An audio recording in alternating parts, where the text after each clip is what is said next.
So we've talked about streaming and how that's changing the industry,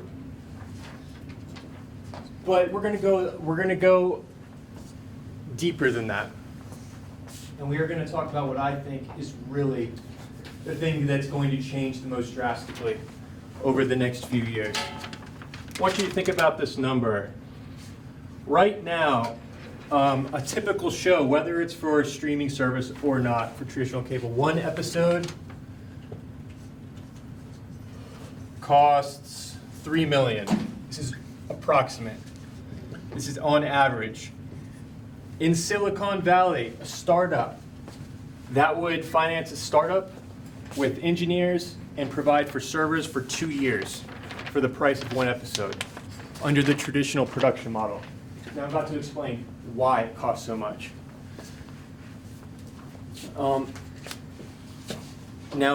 As I was telling you, my background came from this model that I'm about to show you, the traditional production model. And so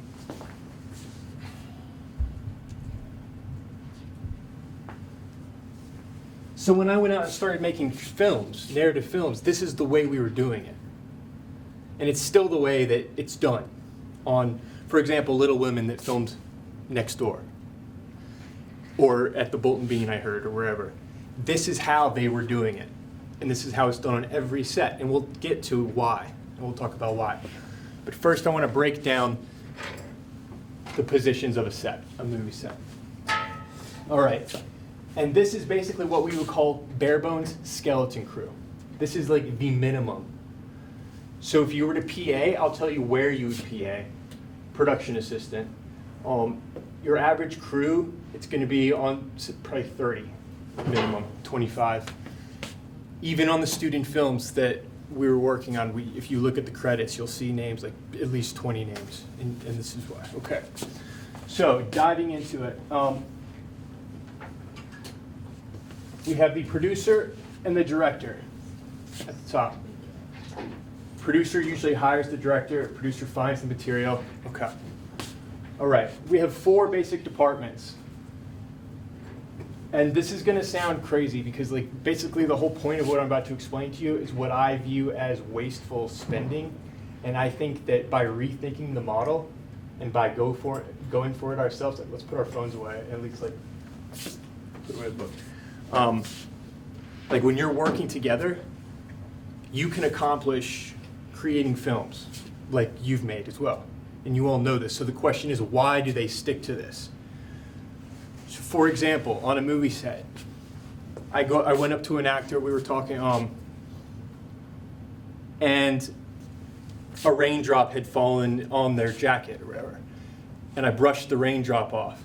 Someone runs over from wardrobe and says, "That's my job. You're not allowed to brush the raindrop off." That has to be someone from wardrobe. That falls under wardrobe.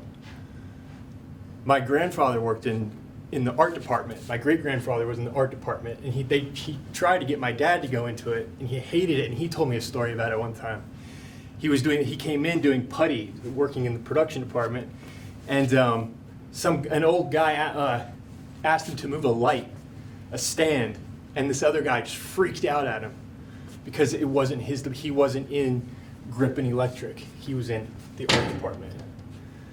So if you're in art department, you do not touch the light stands, even if it's blocking your way. And it's practical to just pick it up and move it. It's not your job. You don't do it. Even if someone would be like, "Hey, could you just move that stand?" That never happens. So why? Why? And then half the time, these people, you have 50 people on set, and they're all standing around doing nothing. Why? I want you to be thinking to yourself that.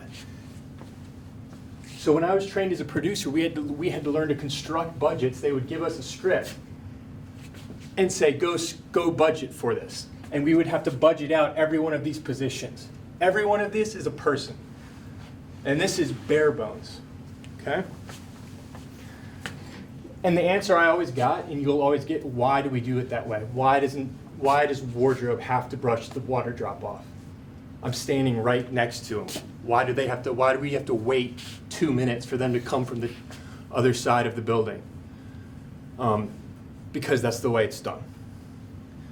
So You've got to understand the rules before you can go out and break them. But I think this is going to break down because everyone's talking about how streaming is changing the industry.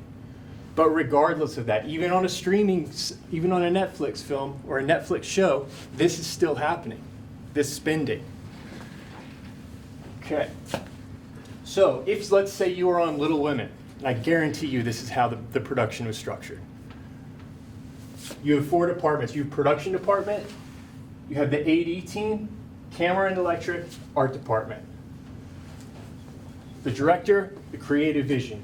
The producer oversees everything. Production team falls under the producer. You have what's called a line producer under the producer. That's the producer whose job is to be more on set. Under the producer is the unit production manager. Script supervisor, that's someone who's sitting there literally just reading the script along with the actors in case someone fumbles a line. Or is someone who calls the line, they'll call the line out. And then they'll be marking the script, showing coverage, so that they know what they got from which angles. And I'll explain that once we get into coverage, traditional coverage. Catering and craft services. What's craft services? Does anyone know? It's a fancy name for snacks. There's a table, always, laden with food, snacks. You've always got to be able to provide. And I'm talking from the perspective of the reality of what it is. When I say you have to do this, that's their mindset. All right, I'm not saying I agree with it, but if you're on Little Women, this is their mindset. Catering, who's providing lunch?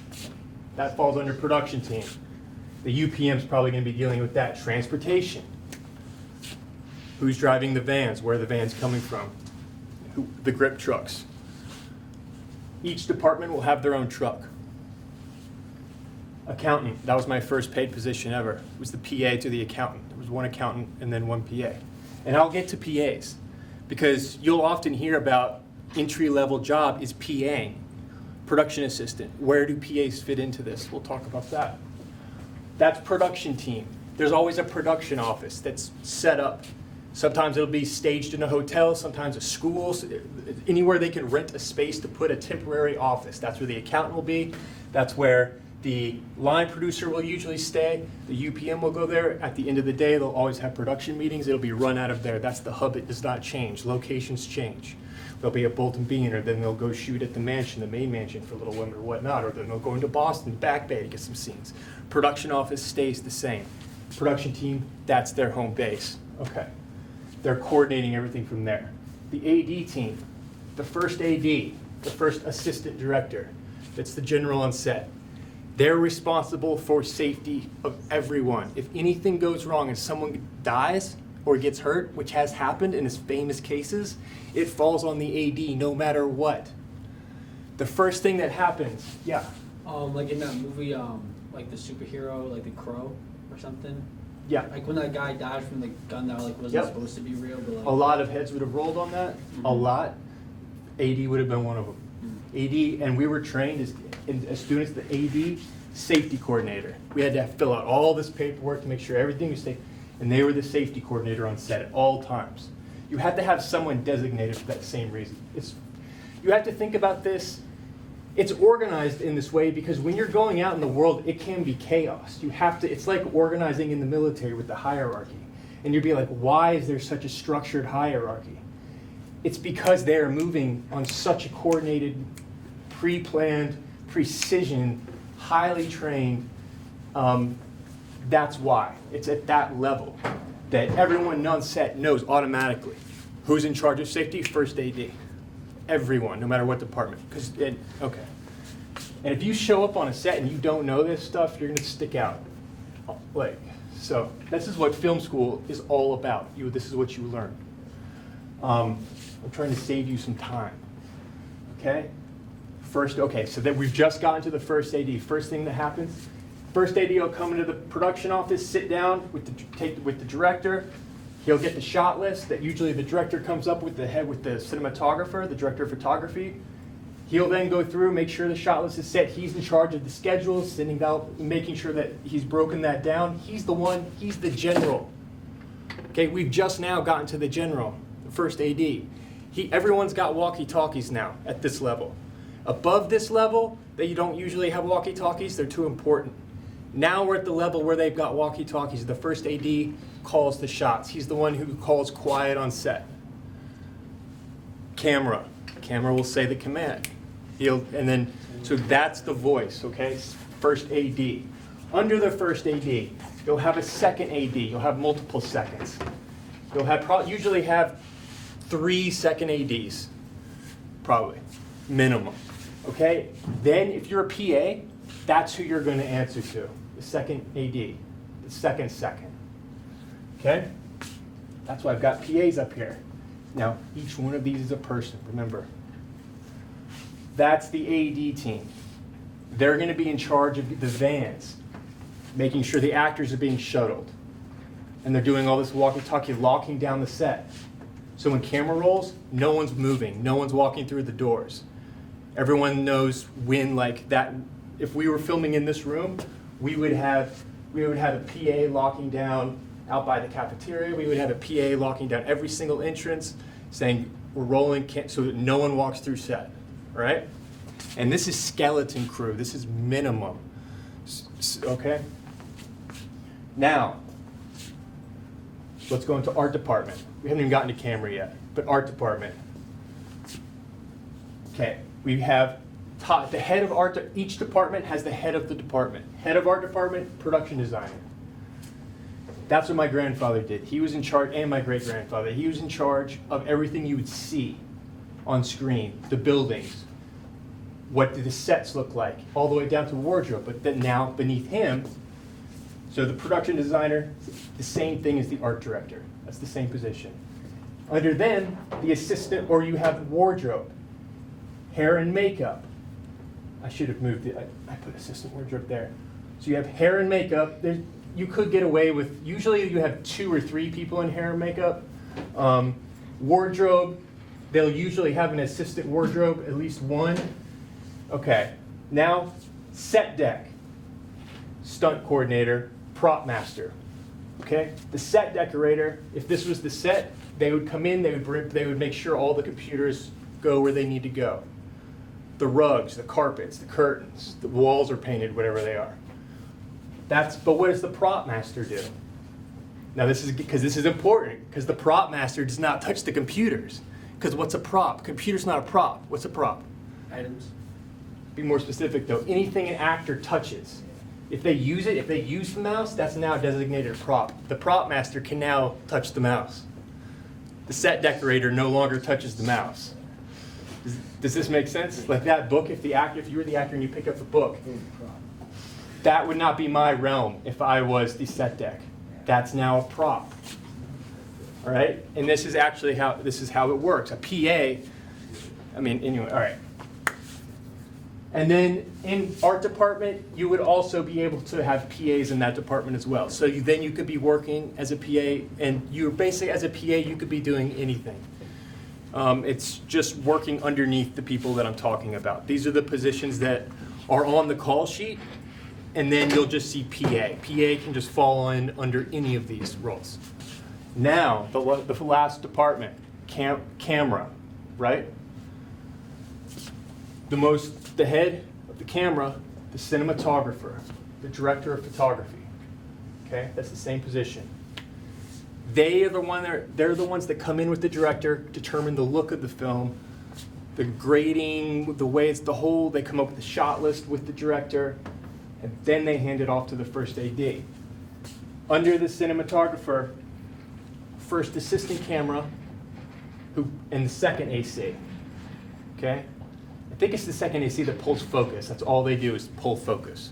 They just make sure the shot's in focus. One person just makes sure the shot's in focus. This is how micro it gets. Like a whole career. Your whole career. There are people that have spent their entire career pulling focus. That's a big position. They pride themselves on that. I had a professor.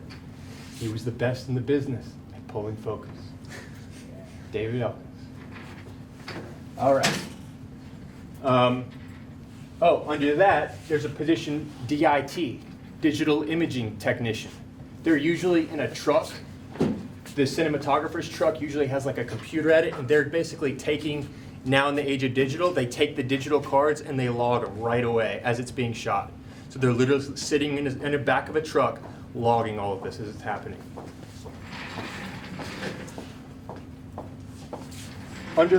Now we have the people who have to literally move the lights. Grip and electric. Okay? Gaffers. Best boy, grip and electric. It's just a term. And then you could be a PA working on camera team. It's more unlikely, like if you're kind of entry level, you kind of have to be more specialized to be in this department. If you're kind of an entry level, just ambition, and you know this structure, but you're just there first entry, you're probably not going to be near the camera. You're probably going to be running around with a walkie-talkie, dealing with craft services, all of that. This is minimum. You have all these people moving around, okay? So my point is to explain to you that this is the reality of the situation. So when we made our first feature film, this is the way we looked at it. And after having done it, because I was trained this is the only way to do it. So we raised our finances, we went in to do it, and we did it with 25 people. Looking back on it, I did not need to do that. I was the producer. So I was up here, found the director, we co-wrote the script. I had none of this.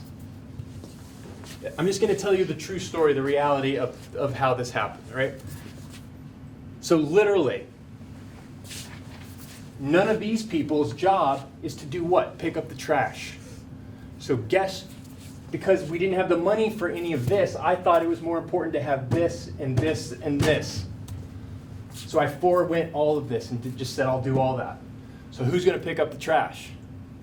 Me. Literally. For 3 weeks. And I was the producer. It doesn't matter. And it's weird. And you're with like your friends, right? But they're not going to pick up the trash because it's not their purview. It does not fall into their department. Oh, I'm an editor. Whatever. All right? My point is, this is stupidity. Get this out of your head. And if anyone ever tells you this is what you have to do because it's just the way it is, just go do it do something else. All right? Don't make your friend pick up the trash because you're working camera. It's just stupid. Don't do it. There's all this money being wasted. Huh? Unless you're like in the middle of the camera. Correct, Then but you you wouldn't have be a problem. picking up trash in the middle of camera. I'm talking about like at the end of the day. We were literally like camping out Oh. because we were on location, you know, I mean, and yeah, when you're in the flow of it, you have to be organized like this. That's why I'm explaining this to you, because when we go into production, we're trying to work as a team, a class, to do a project, to get coverage. We have to be working in certain capacities to get the coverage. But don't get caught up on this in your mind, right? Is this boring? No, that's This is pretty boring? professional. So the rules are like this because it just is, like, it's just the way it works. Yeah, And they just don't want to change. it's a good question. Because it costs them a lot of money to have it be this way. Yeah, good question. We were doing it as kids, right out of film school, because we were trained to do it, and we thought we were trained, this is the way you have to do it. Even at the end of the day, who was taking the trash? That's my point.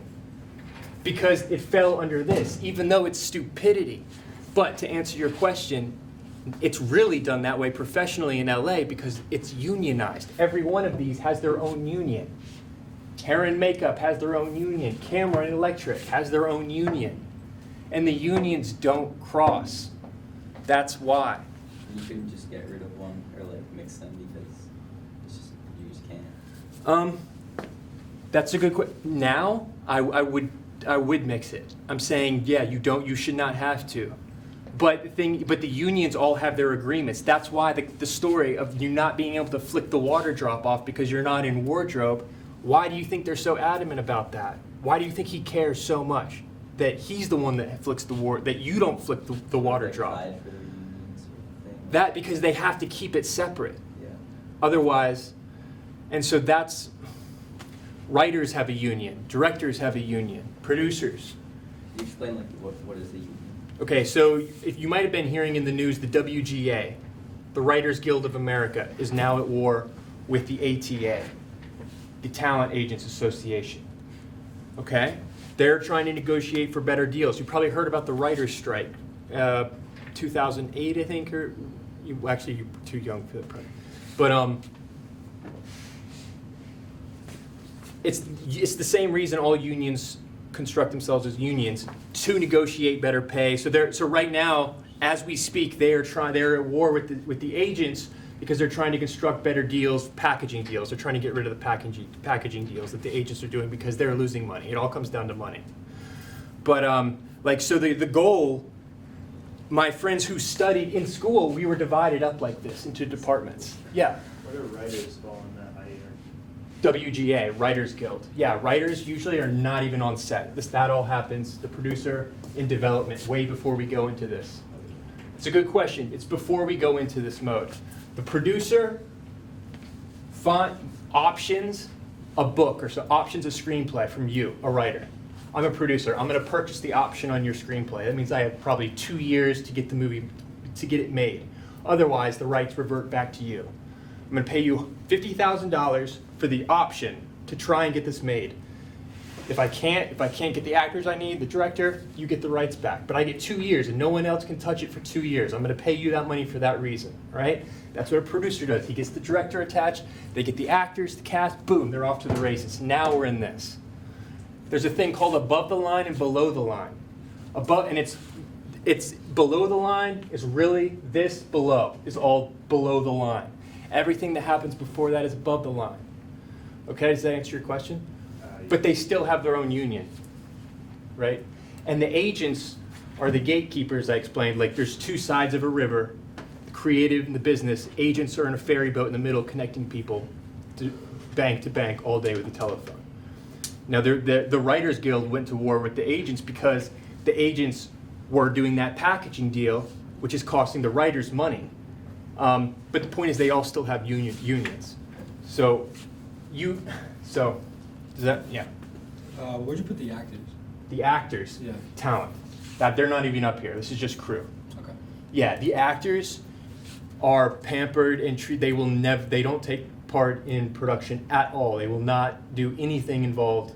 They will not be picking up a sandbag or moving a light. Yeah, do they have like a union or anything? No. They don't have like. Oh, I'm sorry. Screen Actors Guild. What am I talking about? Yeah, SAG. One of the most famous unions. So here's a funny story about that. So when I made my first feature film, a feature film's a full-length film. When I made my first one of the actors was SAG. One of them was not. I know. Yeah. One of them was not. So as a SAG actor, let's say I wanted to hire you and you're SAG. You are not allowed to go work on my movie for free because you're in SAG. You would lose your SAG status. Okay, now think to yourself, why? Okay, so what I had to do, I had to pay the SAG regulation minimum day rate. It was like $150 a day, which adds up. But we didn't have to pay, none of the crew were getting paid. But I had to pay her. I mean, she would have probably done it for free, but because she wanted to do the movie. But we had to pay the minimum to appease the union regulations. She just paid it back. Technically, she could have under the table, yeah, but there had to be a paper trail that she was getting paid because she was in the union, the Screen Actors Guild. So that's a very good question. Where is it? And I don't know why I said there was no actors, but yeah, it's amazing the way the actors fall into this because all they do is the most of making a movie is just sitting there, just sitting around and waiting. And that's all that time is money. The minimum length of time you're going to spend at your average production day is 12 hours. Okay? Until you go into you won't even go into overtime until 12 hours. And usually you work more than 12 hours. It's 6 days a week. Producers are allowed by law, they're allowed to go in and all on union regulations. Yeah. Are there any films that get to the movie theaters that don't have less than the bare bones or aren't? Yeah, there's famous Beasts of the Southern Wild. Films have done it. it's rare. So then you're asking, okay, why is it so important that I abide by SAG? Well, it's important for the actor to abide by SAG because they don't want to violate the guild. But why should I care? And nowadays I would say you shouldn't. Don't worry about it. But back then it would be because if our production is not SAG sanctioned, we might not get the distribution we need. Okay? But distribution has changed because of streaming. So we're getting tied in. But I'm trying to show you the wasteful spending habits that are still going on to this day, regardless of the fact that we've had a revolution with streaming and distribution. There's still wasteful spending happening. And this is still the mindset that's going on. This is still what you're going to encounter, and it's stupid. Yeah, I mean, I feel like it gives like a chance for a lot of job opportunities in certain ways, and also gives like a lot of education to people that want to go further in video. Yeah, that's why they do it. Yeah, that's like, why. that's the only reason That's the why. exact why, because it's job security. Yeah. But if you're just trying to make the best movie you can for the cheapest amount of money you can with your friends, I wouldn't do that. this is not logical. That's exactly what it's about. It's not about making it for the cheapest thing. This is for like literally like.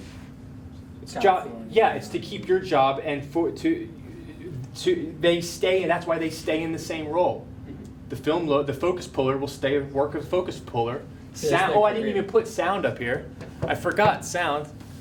That's usually 2 more people at least. You've got the mixer and the operator, the boom operator. That's 2 more people. So I mean, you ask. I mean, you tell me. Do you need all of this?